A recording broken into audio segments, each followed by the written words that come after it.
Question में क्या दिया है, find centroid of shaded area of a plane lamina. ठीक है, तो इस क्वेश्चन के लिए डायग्राम इस तरीके से है।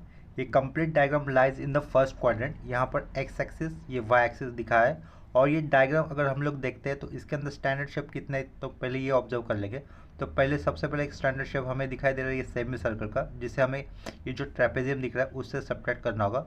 और ये ट्रेपेजियम का एरिया कितना हो जाएगा, देखो 1/2 into sum of the parallel sides into height. ठीक है, लेकिन हम लोग ट्रेपेजियम का एरिया यूज़ कर कर भी कोई फ़ायदा नहीं होगा, क्योंकि हमें ट्रेपेजियम का सेंट्रॉइड भी निकालना होगा। ठीक है, तो इसके कारण हम लोग ट्रेपेजियम के शेप को, ये जो दो ट्रायंगल दिख रहे हैं ना साइड में आए हुए, और ये बीच का रेक्टेंगल है, तो इन तीन शेप में डिवाइड कर देंगे। आगे प्रोसीड करने से पहले एक पॉइंट जान लेते हैं। अगर कोई भी diagram symmetrical about Y axis होगा तो उसका एक्स कोऑर्डिनेट जीरो हो जाएगा। अगर कोई भी डायग्राम या फिर कोई भी plane lamina symmetrical about X axis है तो उसका वाई कोऑर्डिनेट जीरो हो जाएगा। और एक्स कोऑर्डिनेट का मतलब होता है distance from the Y axis, और वाई कोऑर्डिनेट का मतलब होता है distance from the X axis. तो इस डायग्राम में देखो, ये तो गिवन डायग्राम सिमेट्रिकल है अबाउट वाई एक्सिस, जब हम लोग वाई एक्सिस को थोड़ा सा राइट साइड में शिफ्ट करेंगे। ठीक है, तो फिलहाल ये वाई एक्सिस ये वाले कॉर्नर पे है। अगर ये वाले कॉर्नर से हम लोग वाई एक्सिस को राइट साइड में शिफ्ट करेंगे, ये सेंटर की तरफ, यानी कि सेंटर जो है ना सेमी सर्कल का, उसके अलोंग हम लोग वाई एक्सिस को शिफ्ट करेंगे, तो वो टोटल डिस्टेंस कितना हो जाएगा। देखो रेडियस है 10 सेंटीमीटर की, यानी कि यहाँ से लेकर यहाँ तक का डिस्टेंस है 10 सेंटीमीटर। और इसके पीछे वाई एक्सिस कितना पीछे था, 10 सेंटीमीटर। यानी कि हम लोगों ने ये वाले पॉइंट से वाई एक्सिस को कितना शिफ्ट किया, 20 सेंटीमीटर शिफ्ट किया। तब जाके ये डायग्राम कैसे हो गया, सिमेट्रिकल हो गया अबाउट वाई एक्सिस। ठीक है, तो इसका मतलब वाई को कितना डिस्टेंस शिफ्ट करने पर ये डायग्राम सिमेट्रिकल बन रहा है, that is 20 centimetre.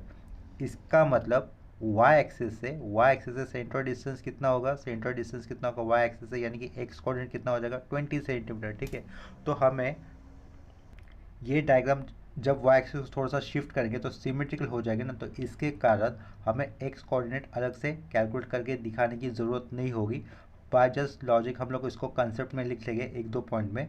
If we shift Y axis towards right side of 20 centimetre, the given diagram will be symmetrical about Y axis. Therefore directly हम लोग नीचे एक्स कोऑर्डिनेट जो भी रहेगा उसकी वैल्यू लिख देंगे। ठीक है, तो हम लोग उसी पॉइंट को मेंशन करेंगे इस सेम डायग्राम में। देखो यहाँ पर आंसर लिखते हो कैसे करना होगा, देखो if we shift if we shift y axis towards right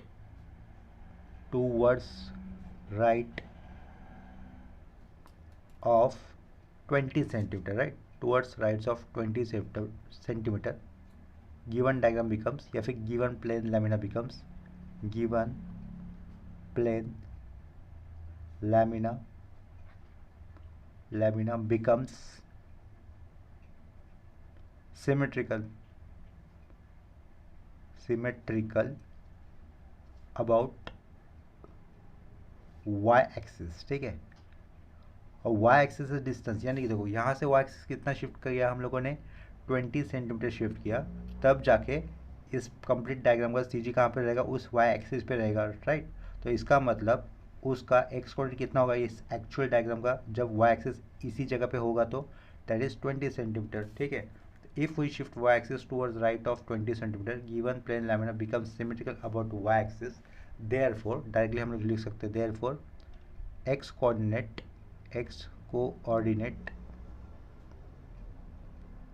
of centroid of centroid for given plane lamina is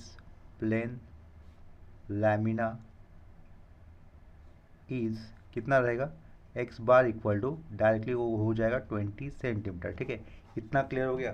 तो अभी हमें एक टेबल बनाकर सिर्फ वाई कोऑर्डिनेट फाइंड आउट करना होगा, जैसे कि हम लोगों ने प्रीवियस सम्स किए थे उसी तरीके से नॉर्मल हमें प्रोसीजर करनी होगी। राइटिंग टेबल एज फॉलोज, उस तरीके से कॉलम बनाकर हमें वाई कोऑर्डिनेट फाइंड आउट करना है। नेक्स्ट स्टेप में लिखेंगे now to find Y coordinate.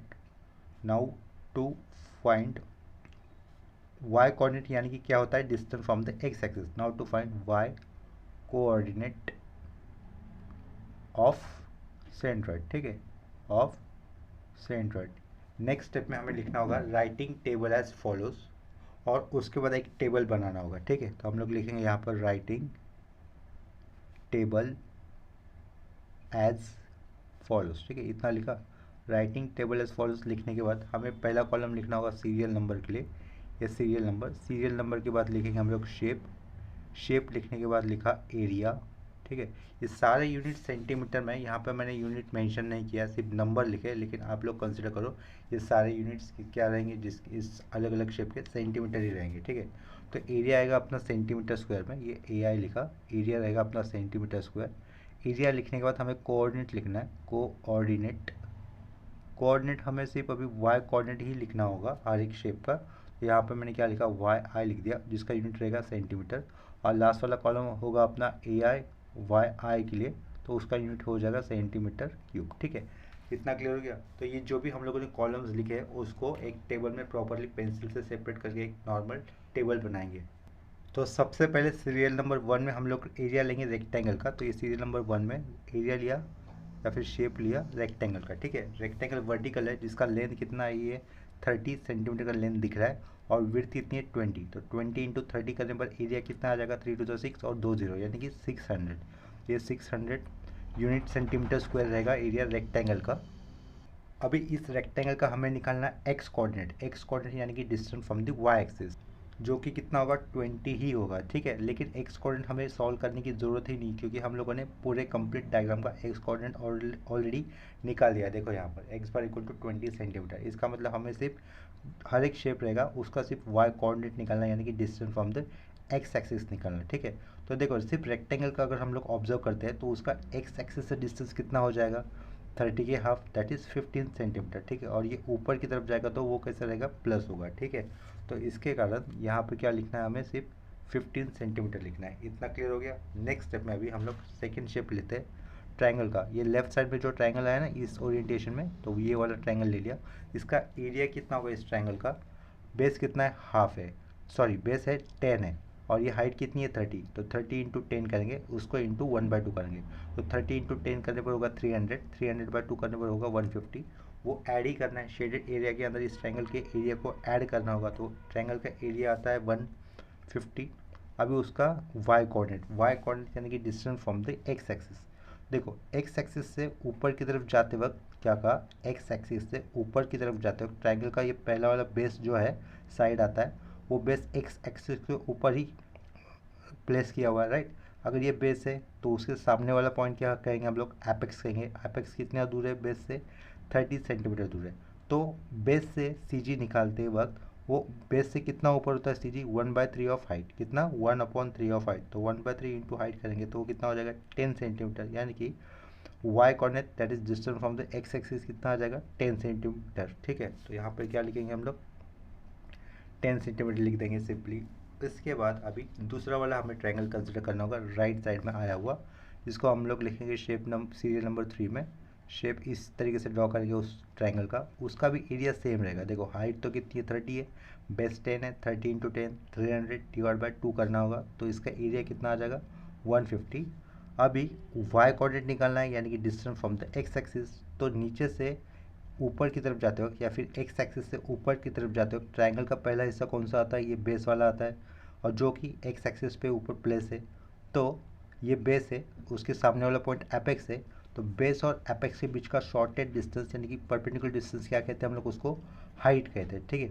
और CG बेस से कितना ऊपर होता है हमेशा, 1/3 ऑफ हाइट। तो 1/3 ऑफ 30 कितना हो जाएगा 10 हो जाएगा, यानी कि इस केस में भी वाई कोऑर्डिनेट कितना मिलेगा हमें, 10 ही मिलेगा, ठीक है। इतना क्लियर हुआ होगा। नेक्स्ट स्टेप में अभी हम लोग शेप कंसिडर कर लेते हैं ये सेमी सर्कल वाला, जिसको हमें सब्ट्रैक्ट करना है। 4 ही शेप थे ना, ये 2 ट्रायंगल, एक रेक्टेंगल और लास्ट वाला सेमी सर्कल। तो सेमी सर्कल इस ओरिएंटेशन में तो वैसा लिखा, सेमी सर्कल का एरिया कितना होगा, πr²/2 हो जाएगा। रेडियस कितनी है 10 है। तो सेमी सर्कल का एरिया देखते हैं कितना आता है वो, ये pi into r² that is 10²/2 किया, ठीक है। तो एरिया आता है हमें 157.079 है ना, हम लोग उसको 08 लिख सकते हैं, यानी कि 157.08 लिख देंगे, ठीक है। लेकिन जो भी सेमी सर्कल का एरिया है उसे हमें सब्ट्रैक्ट करना है, तो ये -157.08 लिख दिया। अभी उसका ये निकालना है वाई कोऑर्डिनेट यानी कि क्या होता है, distance from the x axis. देखो ये जो बेस है ना सेमी सर्कल का, ये जो ये डायमीटर दिख रहा है वो सेमी सर्कल का बेस है, उस बेस के ऊपर सी जी हमेशा 4r/3 ये डिस्टेंस दूर होता है। फर्स्ट लेक्चर में हम लोगों ने सारे डिफरेंट स्टैंडर्ड शेप के फॉर्मूले देखे थे हम लोगों ने, सी जी कहाँ पर होता है। तो उसके अकॉर्डिंग सेमी सर्कल में सेंट्रॉइड हमेशा उसके डायमीटर के ऊपर कितना होता है, 4r/3 डिस्टेंस होता है। रेडियस यहाँ पर कितनी है, 10 है। तो हम लोग कैलकुलेट करते हैं ये 4r/3 डिस्टेंस कितना आएगा। देखो 4, एक मिनट मोड चेंज करना होगा यहाँ पर, चलो मोड चेंज कर दिया। 4r that is 10/3 into pi. तो 4r/3 करने पर आंसर आएगा हमें 4.244। ठीक है, तो सी जी वाई कोऑर्डिनेट यानी कि distance from the X axis की ऊपर की तरफ ही जाएगा, वो कितना आएगा, 4.24 आएगा सिंपली। तो ये हम लोग लिख देंगे 4.24। ठीक है, नेक्स्ट स्टेप में हमें क्या करना होगा, ये जो भी एरियाज आए उन सबका एडिशन कर देना है यहाँ पर, as a summation of A I लिख देंगे is equal to. After that ये दोनों कॉलम को अपने आप में इंटू कर देना और उसकी वैल्यू राइट साइड भी लिखनी है। मल्टीपल करने के बाद उनका जो भी एडिशन होगा वो भी हमें यहाँ पर लिखना होगा। ठीक है, तो वो वाला टेबल मैं यहाँ पे बना देता हूँ। ठीक है, तो 15 सिक्सा होता है 90, तो यहाँ पे क्या हो जाएगा 9000 बन जाएगा। ये हो जाएगा 1500, ये हो जाएगा अगेन 1500।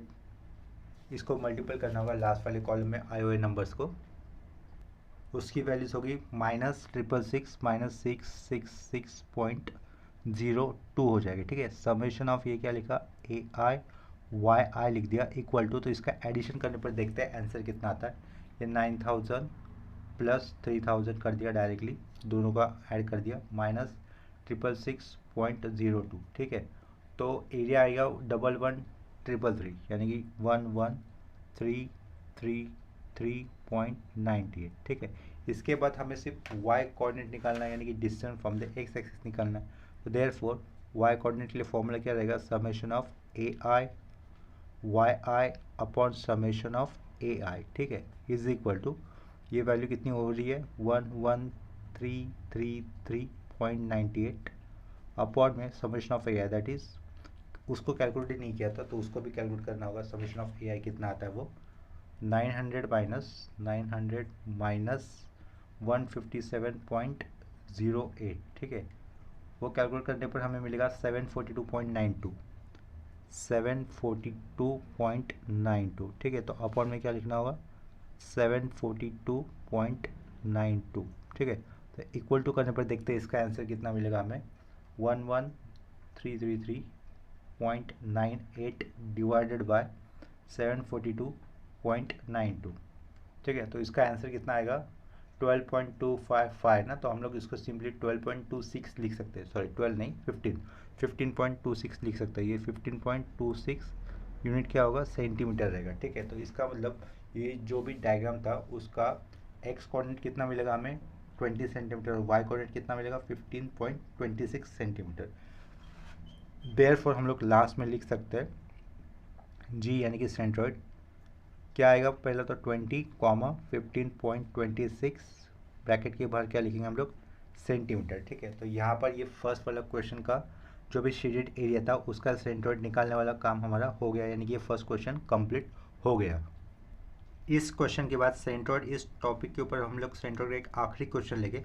उस आखिरी क्वेश्चन के बाद सेंट्रॉइड ये टॉपिक हम लोग फिनिश कर देंगे। इसका प्रॉब्लम्स तो कई सारे हो सकते हैं अलग अलग शेप के लिए, लेकिन concept point of view as well as exam point of view हमारे जितने भी न्यूमेरिकल्स लिए वो मतलब काफ़ी है। ठीक है, तो इसके बाद एक आखिरी क्वेश्चन लेने के बाद ये सेंट्रॉइड टॉपिक हम लोग फिनिश कर देंगे, यहीं पर रुक जाएंगे और उसके बाद न्यू टॉपिक के लिए स्टार्ट कर देंगे। देखो नेक्स्ट क्वेश्चन तो लिखा है मैंने यहाँ पर, क्वेश्चन का सेंटेंस तो सेम ही है। क्या लिखा है, find centre of shaded area. और इस क्वेश्चन का डायग्राम देखो यहाँ पे बनाई हुई है।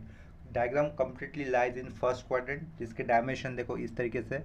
बेस में क्या दिख रहा है, total dimension 20 centimetre 20 centimetre 20 centimetre का फर्स्ट क्वाड्रेंट में एक क्वार्टर सर्कल दिख रहा है जो कि हैश किया है, सॉरी जिसको हैश नहीं किया है, प्लेन दिया है, यानी कि हमें वो कंप्लीट डायग्राम में से उसको क्वार्टर सर्कल के एरिया को सबट्रैक्ट करना होगा। ठीक है, तो डायग्राम के अंदर टोटली दो ही ट्रायंगल दिख रहे हैं हमें, ट्रायंगल ए बी सी और ट्रायंगल बी डी ई। ठीक है, तो यहाँ पर ये ई डी डिस्टेंस कितना होगा ये हमारा इंपॉर्टेंट पॉइंट रहेगा या फिर कंसर्न रहेगा।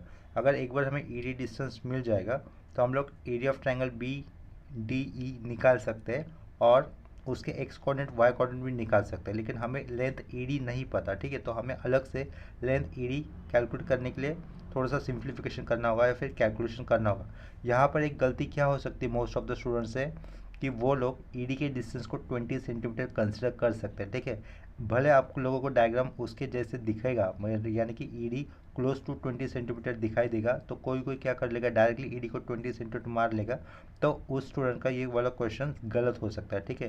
तो डायग्राम को ठीक से देखना है, ऑब्जर्व करना है, और थोड़ा सा लॉजिक लगाने के बाद ही आप लोगों को सॉल्व करने के लिए ट्राई करना है, ठीक है। आगे तो यहाँ पर हमें ईडी ये डिस्टेंस फाइंड आउट करना होगा। तो देखो यहाँ पर ईडी डिस्टेंस कैसे फाइंड आउट कर सकते हैं, क्या कहा, ईडी डिस्टेंस फाइंड आउट कैसे कर सकते हैं। तो हमें ट्रिग्नोमेट्री पता होना चाहिए। ट्रिग्नोमेट्री में tan थीटा क्या होता है, opposite side upon adjacent side के रेशियो का एंगल होता है, ठीक है।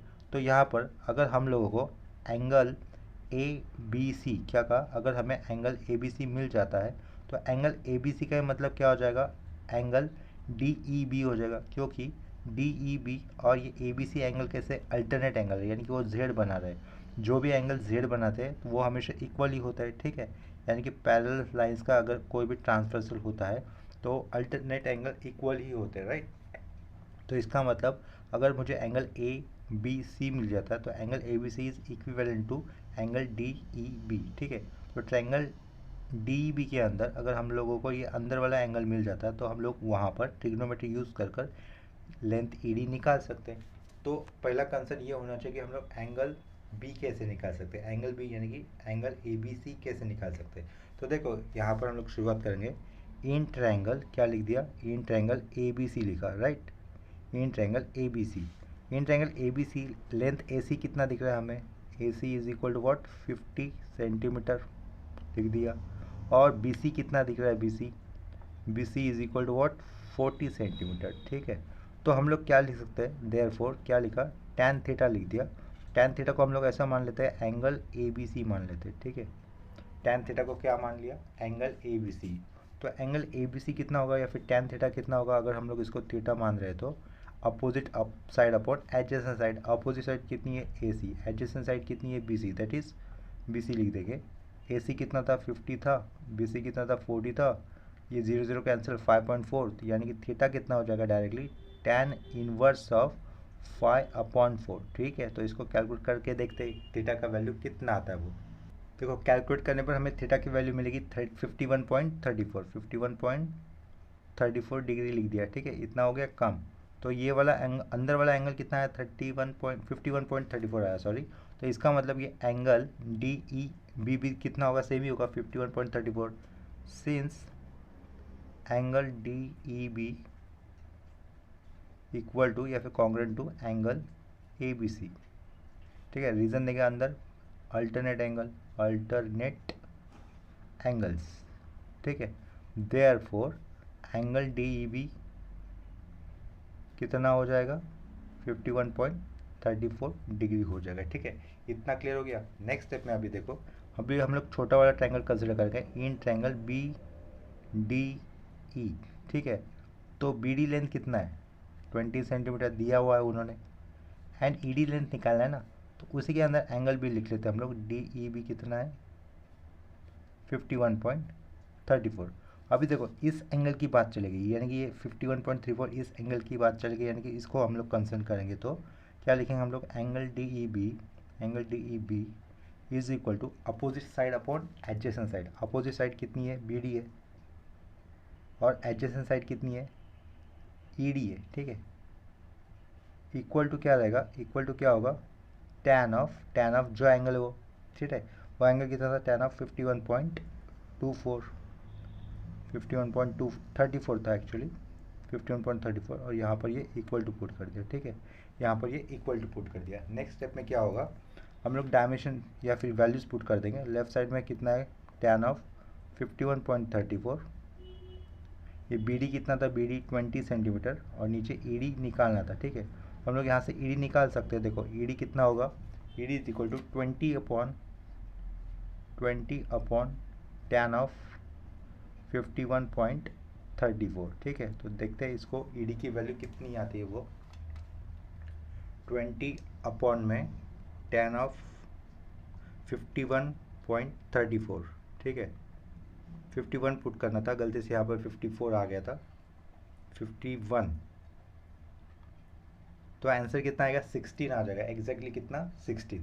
तो ईडी की लेंथ कितनी हो गई, 16 सेंटीमीटर। ठीक है, इतना क्लियर हो गया। अभी देखो ईडी का लेंथ आ गया, इसके बाद हम लोग राइटिंग टेबल एज फॉलोस ये वाला पार्ट कर सकते हैं। ठीक है, तो देखो यहाँ पर ईडी लेंथ आ गई, तो हम लोग छोटे वाले ट्रायंगल का एरिया निकाल सकते हैं, बड़े वाले ट्रायंगल का भी एरिया निकाल सकते हैं। दोनों ट्रायंगल के एरियाज को ऐड करने के बाद उसमें से हमें क्वार्टर सर्कल का एरिया सब्ट्रैक्ट करना होगा। देखो आगे क्या लिखेंगे, to find centroid, to find centroid writing table as follows, ये वाला स्टेटमेंट लिखा आएगा, राइटिंग टेबल एज फॉलोज। ठीक है, इतना लिख दिया। तो उतना लिखने का हमें कॉलम्स बनाने होंगे। तो पहले कॉलम में हम लोग क्या लिखेंगे, सीरियल नंबर, ये लिख दिया सीरियल नंबर। सीरियल नंबर के बाद आएगा शेप, शेप के बाद आएगा एरिया, एरिया के बाद आएगा कोऑर्डिनेट, कोऑर्डिनेट्स। ठीक है, कोऑर्डिनेट्स दो होंगे, एक होगा एक्स कोऑर्डिनेट, दूसरा होगा वाई कोऑर्डिनेट। ये कोऑर्डिनेट्स बनाने के बाद हमें क्या करना होगा, एरियाज का ए आई इंटू एक्स आई कर देना है और बाद में ए आई इंटू वाई आई कर देना है। ठीक है, एरिया किस यूनिट में होंगे, देखो यहाँ पर यूनिट्स कैसे दिए, सेंटीमीटर दिए हुए ना इस डायग्राम के अंदर, तो एरियाज कैसे रहेगा, सेंटीमीटर स्क्वायर हो जाएगा। और यहाँ पे क्या लिखना है मुझे, ए आई लिख देना है। एक्स कोऑर्डिनेट सेंटीमीटर में आएगा, वाई कोऑर्डिनेट भी सेंटीमीटर में आएगा। अगर एरिया सेंटीमीटर स्क्वायर है, एक्स आई कोऑर्डिनेट सेंटीमीटर में, तो ये क्या रहेगा, सेंटीमीटर क्यूब। सिमिलरली साइड में भी क्या होगा, ये सेंटीमीटर क्यूब हो जाएगा। ठीक है, नेक्स्ट स्टेप में हमें क्या करना होगा, ये जो भी कॉलम्स हम लोगों ने बनाए हैं उसको पेंसिल से ठीक से प्रॉपरली सेपरेट करके टेबल बना देने हैं। तो सीरियल नंबर 1 में सबसे पहले बड़ा वाला ट्रायंगल कंसिडर कर लेते हैं। तो बड़े वाले ट्रायंगल का नेमिंग क्या है, ए बी सी, जिसका बेस का लेंथ कितना है, 20 + 20 दैट इज़ 40, और हाइट कितनी है, 30 + 20 दैट इज़ 50। ठीक है, तो बड़े वाले ट्रायंगल का एरिया कितना हो जाएगा, 50 × 40, 50 × 40 दैट मीन्स 2000। ठीक है, तो एरिया कितना लिखा बड़े वाले ट्रायंगल के लिए, सीरियल नंबर, बड़े वाले ट्रायंगल इस तरीके से ओरिएंटेशन, तो उसके जैसे दिखाया, नेमिंग करने की कोई ज़रूरत नहीं है। तो बड़े वाले ट्रायंगल का एरिया कितना है, था अभी 2000 सेंटीमीटर स्क्वायर। ठीक है, नहीं ये तो हम लोगों ने सिर्फ साइड का मल्टीप्लिकेशन किया, इसको अपॉन 2 भी करना चाहिए था। तो अपॉन 2 करने पर एरिया कितना आ जाएगा, 1000 हो जाएगा। ठीक है, वो तो बड़े वाले ट्रायंगल का एरिया कितना आया, 1000 सेंटीमीटर स्क्वायर। अभी हमें क्या निकालना है, बड़े वाले ट्रायंगल का एक्स कोऑर्डिनेट निकालना है और वाई कोऑर्डिनेट निकालना है। एक्स कोऑर्डिनेट यानी कि क्या रहेगा, distance from the Y axis, और वाई कोऑर्डिनेट का मतलब रहेगा distance from the X axis. सबसे पहले निकाल लेते हैं एक्स कोऑर्डिनेट यानी कि distance from the Y axis. अभी देखो वाई एक्सिस से राइट साइड की तरफ जाते वक्त हमें बड़े वाले ट्रायंगल का ये जो साइड दिखाई दे रहा है, जो कि वाई एक्सिस पे ही आया हुआ है, क्या कहा हम लोग निकाल रहे हैं एक्स कोऑर्डिनेट। एक्स कोऑर्डिनेट का मतलब होता है distance from the Y axis. तो वाई एक्सिस से राइट साइड की तरफ जाते वक्त बड़े वाले ट्रायंगल का साइड जो आया है हम लोग उसको बोलेंगे बेस, जो कि वाई एक्सिस पे ही है। अगर ये ट्रायंगल का बेस वाई एक्सिस पे ही है, उसके सामने वाले पॉइंट को हम लोग कहेंगे एपेक्स, यानी कि पॉइंट बी हो जाएगा एपेक्स। ये जो बेस है AC और ये जो एपेक्स है बी, इनके बीच का शॉर्टेस्ट परपेंडिकुलर डिस्टेंस कहा जाएगा हाइट। तो हाइट कितनी हो जाएगी बड़े वाले ट्रायंगल में, लेफ्ट टू राइट जाते वक्त 40 सेंटीमीटर। ठीक है, और CG बेस के ऊपर कितना होता है, 1/3 ऑफ हाइट, यानी कि 1/3 × 40। ठीक है, तो 1/3 × 40 करने पर आंसर कितना आ जाएगा, 13.33 समथिंग। तो हमारा X coordinate which means distance from the Y axis कितना मिल जाएगा, 13.33। ठीक है, तो हम लोग यहाँ पे लिखेंगे 13.33। इसी तरीके से अभी वाई कोऑर्डिनेट निकालते वक्त हम लोगों को क्या करना होगा, नीचे से ऊपर की तरफ जाना है, यानी कि distance from the X axis निकालना है ना, वाई कोऑर्डिनेट यानी कि distance from the X axis. तो हम लोग क्या करेंगे, एक्स एक्सिस से ऊपर की तरफ जाएंगे। जब हम लोग एक्स एक्सिस से ऊपर की तरफ जाएंगे तो ट्रायंगल का पहला हिस्सा कौन सा नज़र में आता है, ये बेस वाला, which is lies on the X axis. और सामने वाला पॉइंट क्या करेंगे, फिर हम लोग उसको एपेक्स कहेंगे। तो इस बार अभी एपेक्स चेंज हो गया, वो ए हो गया, और बेस क्या हो गया, अभी BC हो गया। और ये जो बेस है नीचे से ऊपर की तरफ जाते वक्त ट्रायंगल का ये जो बेस है BC, वो लाइज ऑन एक्स एक्सिस कर रहा है। ठीक है, तो ये BC बेस है, सामने वाला पॉइंट एपेक्स है। एपेक्स और बेस का बीच का शॉर्टेस्ट परपेंडिकुलर डिस्टेंस क्या करेंगे हम लोग, हाइट कहेंगे। तो हाइट कितनी हो जाएगी इस केस में, 50 हो जाएगा, राइट। तो बेस से क्या कहा, बेस से CG कितना दूर होता है, 1/3 ऑफ हाइट, 1/3 इंटू हाइट। तो 1/3 इंटू 50 करेंगे तो देखो आंसर कितना मिलेगा हमें, 16.67 मिलेगा। कितना? 16.67। तो y कोऑर्डिनेट बड़े वाले ट्रायंगल को कितना मिलेगा? 16.67 आएगा। ठीक है, अभी हम लोग दूसरे वाले ट्रायंगल को कंसिडर करेंगे, छोटा वाला ट्रायंगल। तो ये सीरियल नंबर 2, छोटा वाला ट्रायंगल इस ओरिएंटेशन में, तो उसका ओरिएंटेशन उसी तरीके से डिनोट कर दिया। अभी देखो यहाँ पर छोटे वाले ट्रायंगल का एरिया कितना होगा? ईडी कितना आया था? 16 इंटू 20 इंटू 1/2। ये 20 को 10 हो जाएगा, फिर 1/2 करने पर 16 इंटू 10 160। एरिया कितना आ जाएगा? सिंपली 160। ठीक है, अभी एक्स कोऑर्डिनेट का मतलब होता है distance from the Y axis. ठीक है, तो देखो ये पूरा BC कितना है? ये पूरा BC लेंथ कितना है? 40 मीटर है। ठीक है, 40 सेंटीमीटर है। ठीक है, और ये छोटे वाले ट्रायंगल को लिए देखो, आप लोग छोटे वाले ट्रायंगल के लिए देखो, यहाँ से ई पॉइंट से राइट साइड की तरफ जाते वक्त क्या कहा? ई पॉइंट से हमें क्या निकालना है? छोटे वाले ट्रायंगल का एक्स कोऑर्डिनेट निकालना है, यानी कि distance from the Y axis. तो हम लोग क्या करेंगे? वाई एक्सिस से राइट साइड की तरफ जाएंगे। अगर हम लोग वाई एक्सिस से राइट साइड की तरफ जाते हैं तो पहला पॉइंट ट्रायंगल का नज़र में आता है एपेक्स, दैट इज ई। सामने वाला साइड क्या हो जाएगा? बेस हो जाएगा, यानी कि छोटे वाले ट्रायंगल के लेफ्ट टू राइट जाते हो पहला पॉइंट ई नज़र में आ रहा है, उसको एपेक्स कहा जा रहा है। एपेक्स के अपोजिट में जो भी होता है वो बेस रहेगा साइड ट्रायंगल का। तो बेस कितना है? BD है, जिसकी लेंथ कितनी है? 20 सेंटीमीटर। ये है एपेक्स, ये बेस, और इनके बीच का shortest distance, shortest perpendicular distance क्या कहेंगे हम लोग? जिसको हाइट कहेंगे। यानी कि छोटे वाले ट्रायंगल के लिए लेफ्ट टू राइट जाते वक्त हाइट कितनी मिलेगी हमें? ED मिलेगी, दैट इज 16 सेंटीमीटर। तो एपेक्स से CG कितना दूर होता है? 2/3 ऑफ हाइट। कितना? एपेक्स से CG कितना दूर होता है? 2/3 ऑफ हाइट, यानी कि 2/3 इंटू 16, जितना भी डिस्टेंस होगा वो ई पॉइंट के आगे रहेगा। लेकिन ई पॉइंट से वाई एक्सिस कितना पीछे? क्या कहा? लेकिन ई पॉइंट से वाई एक्सिस कितना पीछे? ई पॉइंट से वाई एक्सिस 40 - 16 डिस्टेंस पीछे। कितना? 40 - 16, क्योंकि देखो यहाँ से लेकर यहाँ तक का कितना था? 40 था, यहाँ से लेकर यहाँ तक का कितना है? 16 है। तो 40 - 16 करने पर जितना भी यूनिट आएगा उतना distance Y axis E point के पीछे, और ई पॉइंट के आगे सेंट्रोइड कितना था ट्रायंगल का? 2/3 ऑफ हाइट। तो 2 और हाइट कितनी थी? 16 थी। ठीक है, तो देखो 2/3 इंटू 16 करने पर कितना आएगा आंसर? 10.67। ठीक है, ये 10.67 ई पॉइंट के आगे, लेकिन ई पॉइंट यानी कि वाई एक्सिस कितना डिस्टेंस पीछे है ई पॉइंट से? 40 - 16, दैट मीन्स 24। तो 24 में हमें 10.67 ऐड करेंगे तो कितना मिलेगा? 34.67। तो यहाँ पर क्या लिखना होगा? X coordinate for the small triangle is 34.67। एक बार फिर से बता देता हूँ कैसे। एक्स कोऑर्डिनेट यानी कि distance from the Y axis, X coordinate यानी कि distance from the Y axis. तो हम लोग वाई एक्सिस से राइट साइड की तरफ जाएंगे तो छोटे वाले ट्रायंगल का पहला हिस्सा नज़र में आता है वो एपेक्स है, सामने वाला साइड हो जाएगा बेस। ये एपेक्स है, अगर ये बेस है तो इनके बीच का शॉर्टेड परपेंडिकुलर डिस्टेंस को हम लोग कहेंगे हाइट। वो कितनी हो जाएगी यहाँ पर? ED, that is 16। एपेक्स से CG कितना दूर होता है? 2/3 ऑफ हाइट। तो 2/3 इंटू 16 करने पर आंसर कितना मिलेगा? 10.67। यहाँ से छोटे वाले ट्रायंगल का ED सेंट्रोइड कितना डिस्टेंस आ गया? 10.67। बट ई पॉइंट के पीछे वाई एक्सिस कितना पीछे था? यहाँ से लेकर यहाँ तक का 40, और ये डिस्टेंस -16, तो कितना हो जाएगा? 24। यहाँ से वाई एक्सिस 24 डिस्टेंस पीछे, और यहाँ से छोटे वाले ट्रायंगल का सेंट्रोइड कितना आ गया? 10.67। तो दोनों को ऐड करेंगे तो हमें छोटे वाले ट्रायंगल का सेंट्रोइड डिस्टेंस, ये Y coordinate distance from the X coordinate distance from the Y axis कितना मिल जाएगा? 34.67 मिलेगा। ठीक है, वो लिख दिया। अभी वाई कोऑर्डिनेट निकालना है हमें छोटे वाले ट्रायंगल के लिए। वाई कोऑर्डिनेट का मतलब होता है distance from the X axis. तो एक्स एक्सिस से नीचे से ऊपर की तरफ जाते वक्त छोटे वाले ट्रायंगल का ये एपेक्स वाला हिस्सा वो एक्स एक्सिस पे आता है। अगर ये एपेक्स है उसके सामने वाला साइड क्या रहेगा? बेस। उनके बीच का शॉर्टेस्ट परपेंडिकुलर डिस्टेंस कितना है? इस केस में 20 है।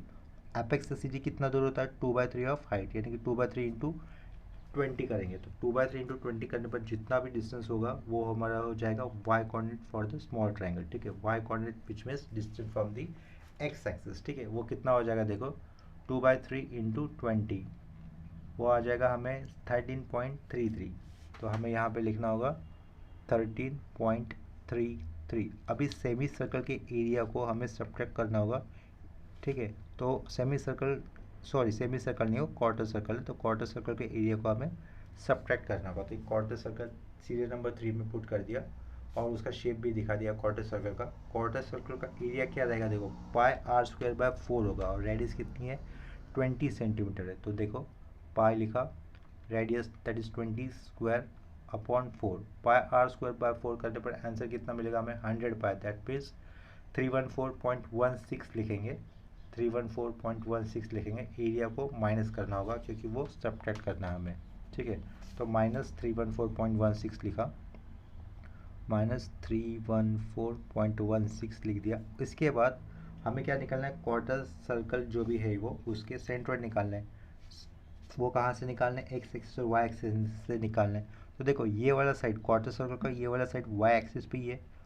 Distance from the Y axis कितना हो जाएगा, एक्स कोऑर्डिनेट यानी कि distance from the Y axis कितना हो जाएगा 4r/3 और रेडियस कितनी है 20 है, ठीक है। तो देखते हैं आंसर कितना मिलेगा, 4r that is 20/3 into pi, ठीक है, इंटू, एक मिनट कैलकुलेशन थोड़ा सा मिस्टेक कर दिया वैल्यूज पुट करते वक्त, 4r that is 20/3 into pi, ठीक है। अभी वैल्यू सही पुट कर दिया, 8.48 यानी कि 8.49 लिख सकते हैं, ठीक है। 8.49 लिख दिया। अभी वाई कोऑर्डिनेट यानी कि distance from the X axis, same semi circle है, सेमी सर्कल का ये वाला साइड एक्स एक्सिस से ऊपर है, तो एक्स एक्सिस से ऊपर की तरफ सी जी कितना होगा, इस साइड से भी 4r/3 होता है, और इसकी भी वैल्यू कितनी मिलेगी हमें 84.488 मिलेगी। तो हम लोग उसको 8.49 लिख सकते हैं, ठीक है। नेक्स्ट केस में हमें क्या करना होगा, सब एरियाज का एडिशन करके यहाँ पे लिखना है, that is summation of A आई लिखना होगा। यहाँ पर ए आई इंटू एक्स आई जो भी वैल्यूज होगी इस कॉलम में फिलअप करनी है। After that A I into Y I जो भी वैल्यूज होगी इस कॉलम में फिलअप करनी होगी और उनका हमें एडिशन करके लिख देना है आंसर, ठीक है। तो वो वाला पार्ट मैं यहाँ पे कर दूंगा। देखो यहाँ पर वो टेबल मैंने यहाँ पे फिलअप कर दिया है और साथ में उनका समेशन करके जो भी आंसर आएगा वो भी लिख दिया है। इसके बाद हमें एक्स बार के लिए फॉर्मूला लिखना होगा। एक्स बार के लिए फॉर्मूला क्या होगा, summation of A I X I upon summation of A I, ठीक है। तो summation of A I X I की वैल्यू कितनी है यहाँ पर 16209.98 upon summation of A I की वैल्यू है 845.84, ठीक है। तो इसको कैलकुलेट करने पर देखते हैं इसका आंसर कितना आएगा और उसका यूनिट क्या रहेगा सेंटीमीटर में, ठीक है। इसी तरीके से हमें आगे वाई कोऑर्डिनेट भी निकालना है सेंट्रॉइड का। तो ये Y bar is equal to summation of A I Y I upon summation of A I होगा is equal to summation of A I Y I की वैल्यू देखो 16135.58 upon summation of A I that is 845.84। इसको calculate करके देखते हैं इसका answer कितना आएगा। यूनिट क्या रहेगा सेंटीमीटर ही रहेगा, ठीक है। तो ये लास्ट में जो भी दो कैलकुलेशन है उसको मैं कैलकुलेट करके देखता हूँ उसका आंसर कितना आता है वो। देखो यहाँ पर सेंट्रॉइड के जो आंसर्स आए हैं वो मैंने लिख दिए। एक्स बार आया है हमें 19.16 और वाई बार मिला है 19.08 मिला है, ठीक है। तो लास्ट में हम लोग ऐसा लिख सकते हैं देयरफॉर जी यानी कि सेंट्रॉइड एक्स कोऑर्डिनेट कितना मिला था 19.16 कॉमा 19.08 और लास्ट में क्या रहेगा सेंट्रॉइड।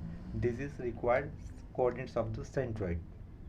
इस क्वेश्चन के साथ हमारा सेंट्रॉइड ये टॉपिक कंप्लीट हो जाता है exam point of view as well as concept point of view as पर मुंबई यूनिवर्सिटी सिलेबस। अगर आप लोगों को सेंट्रॉइड रिलेटेड कोई डाउट्स आता है लिए हुए सॉल्व सम में तो मुझे कमेंट सेक्शन में इन्फॉर्म कर देना, ठीक है। इसके अलावा हमारे मैकेनिक्स के अंदर कोप्लिनर फोर्सेस इक्विलिब्रियम सेंट्रॉइड ये टॉपिक अभी कंप्लीट हो चुका है। कोप्लिनर फोर्सेस इक्विलिब्रियम ये भी टॉपिक कंप्लीट हो चुके हैं, जिनका प्लेलिस्ट आपको प्लेलिस्ट वाले सेक्शन से भी मिल जाएगा या फिर उसको मैं डिस्क्रिप्शन बॉक्स से भी आप लोग उसको फाइंड आउट कर सकते हो, ठीक है। तो अभी के लिए ये लेक्चर हम लोग यहीं पे स्टॉप कर देंगे, मिलेंगे नेक्स्ट लेक्चर में। तब तक के लिए bye, take care and keep learning.